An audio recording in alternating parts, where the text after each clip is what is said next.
አግባኝ አለችው። ከዛ በኋላ ተፋቷል።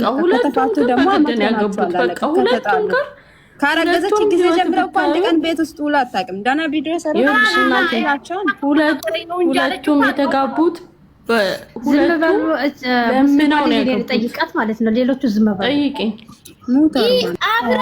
አንቺ ለሀቅ ነው አይደል የምትቆሚው? እኔ ለሀቅ ነው የማወራው። አንቺ የማን ገዳፊ ነሽ?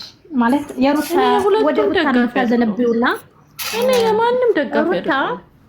እሺ እኔን አዳምጠኝ። ሩታ ታመጣጧ ጀምራ እያለቀሰች ነው። በተመልካች ነው አግባት አላያቸው ነበር ከመጀመሪያ ጀምሮ ሁለታቸውም አለቀሱ። ለወንድ ልጅ ክብር አላት የላትም?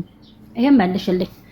አንድ ሴት ልጅ ለባሏ ክብር ተለላት ለማንም ክብር የላትም እቺ ማለት ነው እኮ። ቅድም እኮ ስልሽ የነበረው ይሄን ነው። መጀመሪያን የነበረውን ነገር እንደዚህ ሆኖ እንዲመጣ የሆነው በምን ምክንያት ነው ብላችሁ ራሳችሁን አስቡበት፣ ጠይቁ ልል ብዬ ነው። ቅድም ራሴን የሆነ ወገቤን ምናምን ስትል ሀሳቡን ተውኩት። ሩታ ማለት እኮ የሴቶች ርካሽ ናት። የሴት ርካሽ ስለሆነ ልታመላልስ ውዜ ከእንግዲህ በኋላ ሩታ ጋር ባትገናኝ ባይነኝ ማለት ሩታ ጥጓን መያዝ አለባት። ሩታ ለተንኮል ነው አብርሽን ለማግኘት ነው እንደዚህ ይቅርታ ያለችው እንጂ ፈልጋት አይደለም ይቅርታ ያለችው ማለት ነው።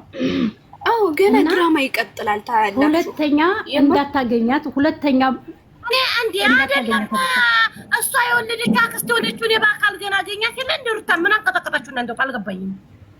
አይደለም ሀቢብቴ አሁን ሩታ የጠየቀችው አብርሽ ወደ ህይወቷ እንዲመለስላት ነው። በዛም ብላ ምን እንደምታስነካትና ምን እናውቃለን። እንዴ ሴት ቁጭ አድርግም ጠይቃት። እንዴ ሴት ነው የምጠይቃት። እንዴ እኔ ሁኔ ነው የምጠይቃት። ኧረ እኔ ሳይኗን የማያሳየኝ እንደ አይኗን እሷ በረገጠችበትም አረግጠ አዳምጪ። ሩታ እንደሆነ እህት አልባ ናት። እህት እያላት እህት እንደሌላት መቼም በህይወት አሉ ተነፍሳሉ እንጂ እንደሌሉ ቁጠራቸው። ለምንድን ነው የማይቆጧት? ለምን ስነ ምግባር እንድትዛት ያይዘርጓትም? ለምን ወንድን ለምን የሚያረጓት?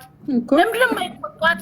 ለምን አባቱማ እነሱ ስለ ምግባር ሳይኖራቸው እንዴት ነው ሰውን ስለ ምግባር ቢያስተምሩት? ስለ ምግባር ራሳቸው ክብር የላቸው። ከእናቷቸው ምን ሆነሽ ነው? አይታቻት ሆነ ተናቲቱም ጀምሮ ክብር የላቸውም። ምን እንደምናቀጥ አብርሃምን ትወጂዋለሽ ብዬ ነው ጠይቃት። መጀመሪያ ጥያቄ አብርሃምን አው ነው የምትለው። ምን ትልሻለሽ? ምክንያቱም እሱ በቀላው ነው የምትፈልገው። እሱ ከሰው በታች እንዲሆን ነው የምትፈልገው። እንዴ ደጋግማ ነግራለች እኮ ከዚህ በፊትም ብቻዋን አስቀራለሁ ብላ ደጋግማ ነግራለች፣ ግን አይሳካላትም። እሷ ናት ብቻዋን የምትቀረው። አብርሃምን ትወጂዋለሽ አታል? አዎ እንትለኛለህ። አብርሃምን ትወጂዋለሽ? ሶስት ነው። አዎ እንትለኛለህ። ለምን ጠየሽ? እንዳትጠይቀኝ ማለት ነው። እሺ አብርሃምን ተወድርሽ ለምን ፈታሽ ነው ማለት መጀመሪያ ጥያቄ። ከዛ በልክ ትትረኝ እንዴ በልክ ትዳር ይፈታል ወይ? ጊዜ ሰጥቷታል እኮ ከዚህ በፊት በሰው ግፊት ነው የፈታችው ሩታ። ኧረ የምን ግፊት የለም እንዴ ለትዳር ማቶን ወንድ ነው ብላ ነው የፈታችው። አሳስራለ አዳምጡኝ። ከዛም በኋላ ትዳር በልክ ነው ወይ ላታለሁ። አይ አልገባኝም ነበር የዛ ጊዜ አሁን ነው የገባኝ ትለኛለህ። እሺ አሁን ተገባሽ። የዛ ጊዜ ምን ነበረ? ዛሬ ምን ነበረ? ምን አግኝተሽ ተቀየርሽ ላታለሁ። የልጅሽ አባና አይደለም ላታለሁ ነው ትለኛለህ።